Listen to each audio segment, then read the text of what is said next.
ভবনের সামনে শুভেন্দু অধিকারী যে অবস্থান করতে চান, এ তো একটা আজব আবদার। নির্বাচনী বিপর্যয়, বিজেপি হেরে গেছে, বাংলায় আসন কমেছে, বিভৎসভাবে হেরেছে, এবং তারপরে একটা মুষল পর্ব চলছে, কারা এইসব থেকে নজর ঘোরাতে এই ধরনের নাটক করতে গেছিল বিজেপি এবং তাদের এরা। তো এখন হাইকোর্ট তো সরিয়ে দিয়েছে। হাইকোর্ট তো বলেছে সব জায়গায় করা যাবে না, অন্য জায়গা দেখতে বলেছে। দেখুন, অনেক খালি জায়গা ময়দান টয়দানে আছে, গঙ্গার ধারে আছে, কোনো জায়গায় করলে এটা কোনো যে কোনো জায়গায় একটু বেড়ানো ফেড়ানোর জায়গা, সেখানে গিয়ে ঘুরে এসে বসে থাকুক। তো তার জন্য এইটা মামার বাড়ির আবদার যে নিজেরা হারবে ভোটে, সেখান থেকে নজর ঘোরাবার জন্য তাদের এই চাই ওই চাই, ওখানে বসতে হবে, এসব হয় না। কোর্ট বিদায় করে দিয়েছে। এই যে অভিষেক বন্দ্যোপাধ্যায় যে অবস্থানটা করেছিলেন, সেই প্রসঙ্গ আজকে সওয়ালে আসে। তাতে বিচারপতি জানতে চেয়েছেন যে 144 ধারা অমান্য করে দেখুন, অবস্থান কোনো নিতে কোনো হলো। বিচারপতি অনেক রকম কথা জানতে চাইছেন, কিন্তু তারা বরং আগে একবার চেয়ারে বসে থাকা অবস্থায় মানুষকে জানান যে বিচারপতিরা যখন চাকরিরত অবস্থায় কোনো দলের প্রার্থী হবেন বলে বার্গেন করেন এবং তারপর ইস্তফা দিয়ে এসে ঘোষণা করেন সেটা, সে বিষয়ে বাকি বিচারপতিরা কি ভাবছেন। এই কথায় কথায় রাজ্য সরকারের কাছ থেকে এই জানতে চাই, অমুকের কাছ থেকে এই জানতে চাই, তো আমরাও তো কোনো কোনো বিচারপতির কাছ থেকে জানতে চাই যে যাদের মধ্যে রাজনৈতিক পক্ষপাত দোষ দেখা যাচ্ছে, তো তারা একটু বুঝিয়ে বলবেন যে তাদের সঙ্গে কোনো কোনো রাজনৈতিক দলের পেছনে পেছনে গোপনে গোপনে পর্দার আড়ালে কি কি কথা চলছে, সেইগুলোই অনেকের পর্যবেক্ষণের আড়ালে বেরিয়ে চলে আসে। যদি কোনো আদালতের কোনো বিচারপতি কোনো প্রশ্ন করে থাকেন, পুলিশ প্রশাসন, রাজ্য সরকারের সংশ্লিষ্ট ব্যক্তিরা নিশ্চিতভাবে তার উত্তর দিয়ে দেবে। এবং ফরেস্ট বাংলাতে যে আগুনটা লেগে ভস্মীভূত চলে গেল, তা নিয়ে মনোবিদরা প্রশ্ন করছেন যে এই আগুন ধরিয়ে বেসরকারি হাতে তুলে দেওয়ার কোনো ষড়যন্ত্র নাই তো? এবং এসব অত্যন্ত আপত্তিকর, ঘৃণ্য টাইপের প্রশ্ন। হলং বনবাংলো একটা বেশ ঐতিহ্যশালী, নামকরা, পর্যটকদের পছন্দের হলং বনবাংলো দুর্ভাগ্যজনকভাবে একটা ভয়ঙ্কর অগ্নিকাণ্ডে সেটা ভয়ানকভাবে ক্ষতিগ্রস্ত হয়েছে। এ বিষয়ে মাননীয় মন্ত্রী বীরবা হাঁসদা সাংবাদিকদের যথাযথভাবে বলেছেন, তদন্ত কমিটি তৈরি হচ্ছে, তাঁরা যাচ্ছেন, আগামী দু একদিনের মধ্যে তাঁর দপ্তরের অন্যান্য কাজগুলো সেরে বীরবা হাঁসদাও সেখানে যাবেন। সমস্ত কিছু দেখে শুনে সরকার যা যা সিদ্ধান্ত নেবেন। একটা দুর্ঘটনা ঘটেছে এবং সেইখানে দাঁড়িয়ে এই ধরনের অভিযোগ, তাহলে মনোজ টিক্কাকে জিজ্ঞেস করা হয়, তাহলে রেল দুর্ঘটনাগুলো ঘটানো হচ্ছে কেন, বেসরকারি হাতে তুলে দেওয়ার জন্য? তাহলে তো মনোজ টিক্কাকে জিজ্ঞেস করতে হয়, বিজেপির নেতা কথা বলবেন তো একটু ভেবে বলবেন তো, যে রেলের ঘন ঘন এইসব দুর্ঘটনা হচ্ছে কেন? তাহলে কি পরিকল্পনা করে হচ্ছে? সব বেসরকারি হাতে গোটা রেল সাম্রাজ্যটা অমুক বহুজাতিক সংস্থা, বিজেপির অমুক বন্ধু শিল্পপতি, তাদের হাতে তুলে দেওয়ার জন্য করছেন? কথাগুলো ভেবে বলবেন। এই যে দুর্ঘটনা কবলিত যাত্রীরা তারা কিছুই জানতেন না, সাদা কাগজে সই করিয়ে নিয়ে মালগাড়ি চালকের বিরুদ্ধে অভিযোগ দায়ের করেছে রেল কর্তৃপক্ষ। এটা নিয়ে এটা একটা ভয়ঙ্কর অভিযোগ এবং আমরা কাল থেকে তীব্র প্রতিবাদ করছি। রেলের একাংশের যে অ্যাটিটিউড, রেল রেল কর্তৃপক্ষ যেটা করছে, মানে শেষ পর্যন্ত দেখা যাচ্ছে একজন যাত্রীকে সাদা কাগজে সই করিয়ে নিয়েছে। সই করিয়ে তিনি জানেন হয়তো যে তার কোনো মেডিকেল গ্রাউন্ড বা অন্যান্য কিছু ব্যাপারে সই করাচ্ছে, আর সেখানে দুর্ঘটনায় নিহত মালগাড়ি চালকের বিরুদ্ধে অভিযোগ করে সেই কাগজটা পুলিশের হাতে তুলে দিচ্ছে। এটা রেল পরিকল্পিতভাবে নিজেদের ব্যর্থতা ধামাচাপা দিতে, সেফটি সিকিউরিটির যে চূড়ান্তভাবে কোলাপস করছে, তার থেকে নজর ঘোরাতে, এটা যিনি দুর্ভাগ্যজনকভাবে মারা গেছেন ভয়ঙ্কর দুর্ঘটনায়, মালগাড়ির চালক, একজন যাত্রীকে দিয়ে সাদা কাগজে সই করিয়ে তারপরে একটা ওই বয়ান টাইপ করে সেটা পুলিশের হাতে তুলে দেওয়া হচ্ছে। এটা করছেটা কি রেল? এর দায় রেলমন্ত্রীর, এর দায় প্রধানমন্ত্রীর। গত 10 বছরের রেকর্ড দেখুন, পর পর চলছে, ভাড়া বাড়ছে, মেনটেনেন্স, রেল পরিষেবা, টাইমিং, আলো জল খাদ্য, নিরাপত্তা, প্রযুক্তি, সিগন্যাল, রেলওয়ে ট্র্যাক, সব 12টা বাজছে।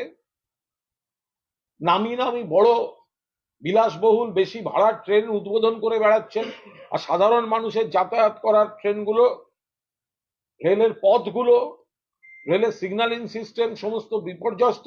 আর দুর্ঘটনার পর একজন যাত্রীকে দিয়ে সাদা কাগজে সই করিয়ে একজনের মৃত ব্যক্তির নামে অভিযোগ করে সেইটা পুলিশের কাছে পাঠিয়ে দিচ্ছেন। ঘৃণ্য কাজ করছে রেল। দেখা যাচ্ছে যে একজন চালক বেঁচে আছে, তার খবর কেউ জানে না। জানেন মানে রেলের কোথায় অবস্থা, যেখানে সহকারী চালক বেঁচে আছেন, মালগাড়ির সহকারী চালক বেঁচে আছেন, আর রেলের কর্মকর্তারা বলছেন চালক এবং সহকারী চালকের মৃত্যু হয়েছে।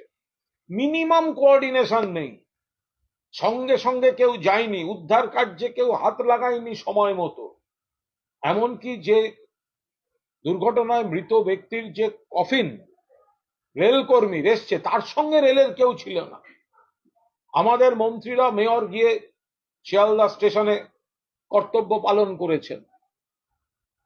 এখন সেই জায়গায় দাঁড়িয়ে এগুলো তো একটা ভয়ঙ্কর পরিস্থিতির দিকে যাচ্ছে।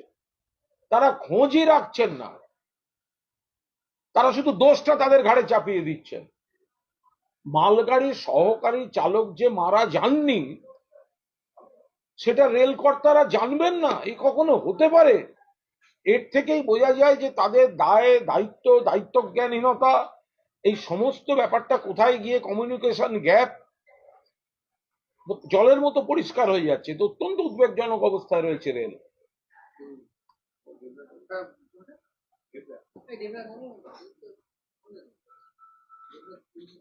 শুভেন্দু অধিকারীরা বলছেন যে দেবদাতে তাদের যে কর্মী মারা গিয়েছেন সেই বিষয়ে দোষী পুলিশদের বিরুদ্ধে যদি ব্যবস্থা না নেওয়া হয়, আর তারা এটা সম্পূর্ণ পুলিশ প্রশাসন গোটাটা দেখছে। যা যা নিয়ম মতো আছে, রাজ্য সরকার প্রশাসন, তাদের শেখাতে হবে না, তারা নিশ্চিতভাবে গোটা জিনিসটা দেখছেন। অকারণ অভিযোগ করে একটা রাজনৈতিক রং দেওয়ার চেষ্টা করছেন ঘটনার সঙ্গে।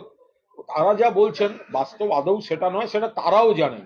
সস্তা রাজনীতি করার জন্য বলছেন সব। সিবিআই তদন্তের দাবি তুলছে তার পরিবার। ওটা তো ওদের ছোটবেলার অভ্যাস, বিজেপি নেতাদের। তদন্ত চায়। সিবিআই তদন্ত, যেহেতু কেন্দ্রে সরকার আছে, যেহেতু সিবিআই ওদের, তাই সিবিআই তদন্ত। তো এর আগেও তো আমরা দেখেছি বিজেপি কর্মীদের কিছু মৃত্যুর ঘটনা, প্রথমে খুব লাফালাফি, সিবিআই চাই, সিবিআই চাই, এরা মেরেছে, এরা মেরেছে। পরে দেখা গেছে সম্পূর্ণ ব্যক্তিগত কারণ। একবার তো হোম মিনিস্টারকে, অমিত শাহকে প্রায় কাশীপুর পাঠিয়ে দিয়েছিল, মাঝ রাস্তা থেকে গাড়ি ঘোরাতে হয়। অমিত শাহজির কাছে তখন খবর পৌঁছে না, ওটা ব্যক্তিগত কারণে আত্মহত্যা। ফলে এই ব্যক্তিগত কারণে বা অন্যান্য কারণে, রাজনীতি বা প্রশাসনিক কারণে নয়, এরম মৃত্যু হয়। ওরা প্রথম দুদিন এই নাটকটা করে, তারপর থিতিয়ে যায়। যে আরএসএস এর মুখপাত্র, সেখানে বিজেপির সাংগঠনিক অবস্থা যে অত্যন্ত দুর্বল ছিল লোকসভা নির্বাচনে, সে টানের আশঙ্কা প্রকাশ করা হয়েছে, মানে সংশয় দেখানো হয়েছে। পাশাপাশি তৃণমূল মানেই চোর, বিজেপির এই প্রচারও যে এটা পুরো বিষয়টাকে নষ্ট করেছে, ভোটটাকে। দেখুন, আমরা পরিষ্কারভাবে ভোটের আগে যা যা বলে আসছিলাম, যে বিজেপির লোক নেই, জন নেই, সংগঠন নেই, একটা মিথ্যাচারের উপর, ব্যক্তি কুৎসার উপর শুধু রাজনীতি করছে, এগুলো মানুষ প্রত্যাখ্যান করবেন। আমরা যা যা বলেছিলাম ভোটে তাই তাই হয়েছে। এবং এখন শুনছি যে আরএসএস এর একটি পত্রিকায় সেই কথাগুলোই, সেই পর্যালোচনাগুলোই বেরিয়েছে, যেটা বিজেপির নেতারা আবার মানতে চান না। তো আমরা এগুলো তো, আজকে আরএসএস বলছে কি কে বলছে, এগুলো আমাদের জানার বিষয় নয়। আমরা বাস্তবটা ভোটের আগে থেকে বলে আসছিলাম।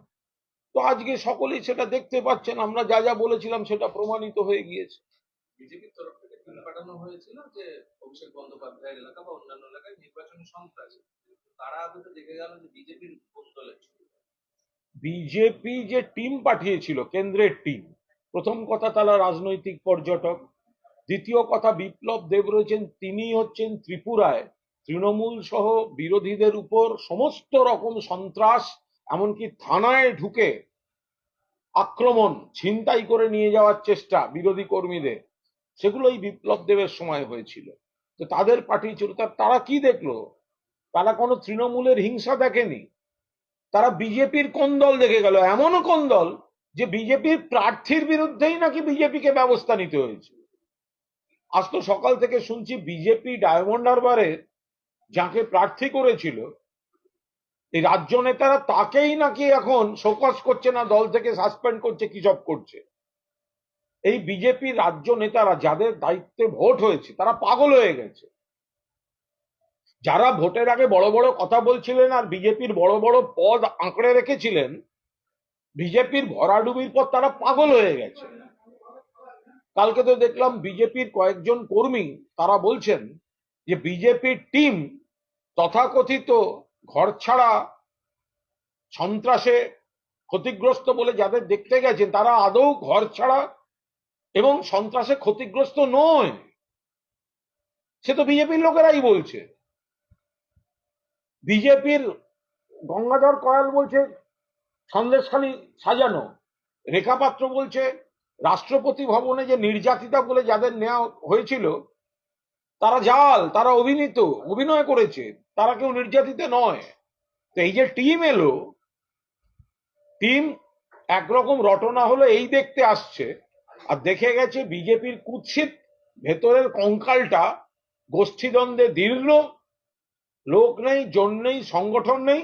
আর রাজ্য নেতারা যারা বড় বড় পদে বসে আছেন তারা নিজেদের ব্যর্থতা সেটা থেকে নজর ঘোরাতে এই ভুল প্রচার করছেন, মিথ্যা অভিযোগ করছেন, দিল্লিকেও মিসলিড করছেন তাদের, এবং সেগুলো ধরা পড়ে যাচ্ছে। এটা নিয়ে একটা করি, অভিজিৎ দাস বলে তিনি শোকজ হওয়ার পর নেতৃত্বের বিরুদ্ধে তিনি গুরুতর অভিযোগ করছেন। বলছেন যারা এই কাজ করেছেন তাকে শোকজ করেছেন যারা, তারা অভিষেকের গরু বালি চুরির টাকার ভাগ পাচ্ছে কিনা দেখতে হবে। দেখুন, ওটা বিজেপির অভ্যন্তরীণ বিষয়, ওখানে মুসল পর্ব চলছে। তো সুতরাং আমরা দেখছি, আমরা যেগুলো আগে বলেছিলাম আমরা সেগুলো, এটা বিনোদনমূলক একটা পর্ব চলছে। ডায়মন্ড হারবার, অভিষেক, তো শুভেন্দু অধিকারী ডায়মন্ড হারবারে লড়লেন না কেন?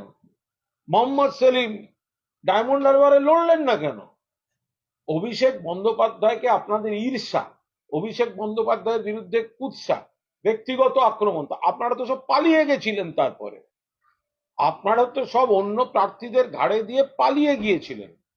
তা এখন আপনাদের সব দলের মধ্যে যা ঘটছে, আপনাদের বিজেপির মধ্যে যা ঘটছে, তো বিজেপির ওখানকার প্রার্থী দলের নেতাদের বিরুদ্ধে বলছেন, আমরা এগুলো দেখছি, এগুলো আমাদের কাছে খুব বিনোদনমূলক লাগছে, কারণ বিজেপিতে মুসল পর্ব চলছে।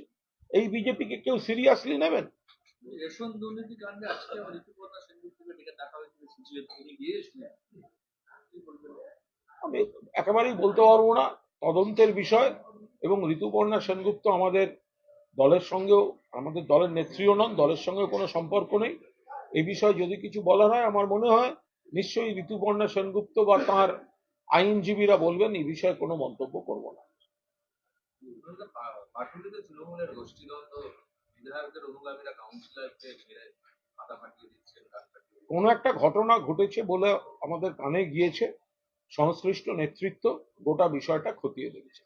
কসবাতে কাউন্সিলররা মারামারি করার পর কসবায় যা ঘটনা ঘটেছে, মাননীয় মুখ্যমন্ত্রী অত্যন্ত কড়া অবস্থান নিয়েছেন এবং তারপরে পরিস্থিতি নিয়ন্ত্রণে, এবং মাননীয় মুখ্যমন্ত্রী পরিষ্কারভাবে বলে দিয়েছেন কোনো ধরনের বিশৃঙ্খল আচরণ, যাতে কোনোভাবে মানুষ বিরক্ত হন বা আইন শৃঙ্খলার কোনো ক্ষতি হয়, এগুলো কোনো অবস্থায় বরদাস্ত করা যাবে না। এবং পুলিশকে বলে দিয়েছেন যারা যারা এই ধরনের ঘটনায় জড়িত, দল মত রং না দেখে তাদের বিরুদ্ধে ব্যবস্থা নিতে।